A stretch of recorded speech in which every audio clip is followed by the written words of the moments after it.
السلام علیکم، جان خان سجد میں یو کے سے آپ کی خدمت میں حاضر ہیں۔ میں آپ کے ساتھ یہ ویڈیو کلپ دوبارہ شیئر کروا رہا ہوں، دوبارہ اس لیے کروا رہا ہوں کہ 2020 میں نے جو شیئر کیا تھا، ابھی اس وقت کورونا وائرس جو وائرس ہیں ویریئنٹس ہیں اس کا ماحول بنا ہوا ہے۔ اس میں ایک غریب سے غریب انسان بھی یہ اسٹیم انہیلیشن گھر پہ کر سکتے ہیں۔ میڈیکل ایکسپرٹس کی ریکمینڈڈ وہ تھیراپی ہے کہ اس سے کتنے سائنسز کھل جاتے ہیں۔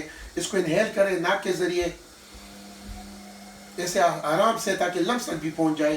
مختلف ایسے وائرسز جو گلے میں ناک میں وغیرہ ہو اس کو ختم کر دیتی ہیں اور سائنسز کھل جاتے ہیں، کوئی ایکسٹرا دوائیوں کی ضرورت نہیں پڑتی۔ اور اس ماحول میں اس جو ونٹر کی سیزن ہے اس میں اگر آپ کریں، بچوں کا بھی کروائیں، بچوں ایڈلٹ کی سپرویژن میں کروائیں تاکہ وہ ان کی سیفٹی کا خیال رکھتے ہوئے، اور منہ کے ذریعے بھی اگر کھینچا جائے تو اس سے کتنا آرام ملے گا۔ سائنسز کھلیں گے۔ لوگ اکثر سمجھتے ہیں کہ ہمارے سر درد ہو رہی ہے، وہ سائنسز بند ہوتے ہیں تو ایکسٹرا میڈیکیشن استعمال کرنی پڑتی ہے، جبکہ اس کے ساتھ کمپلیٹلی کھل جاتے ہیں۔ وکس تھوڑا سا اس میں ڈال دیں، اس کے ساتھ اور زیادہ فائدہ اس کا پہنچ جاتا ہے۔ امید ہے کہ آپ بھی انشاءاللہ احتیاط سے اس کو کریں اور اوروں کو بھی انشاءاللہ اس کی ویڈیو شیئر کروا لیں تاکہ ان کو بھی فائدہ ہو۔ دعا میں یاد رکھیں۔ اللہ حافظ۔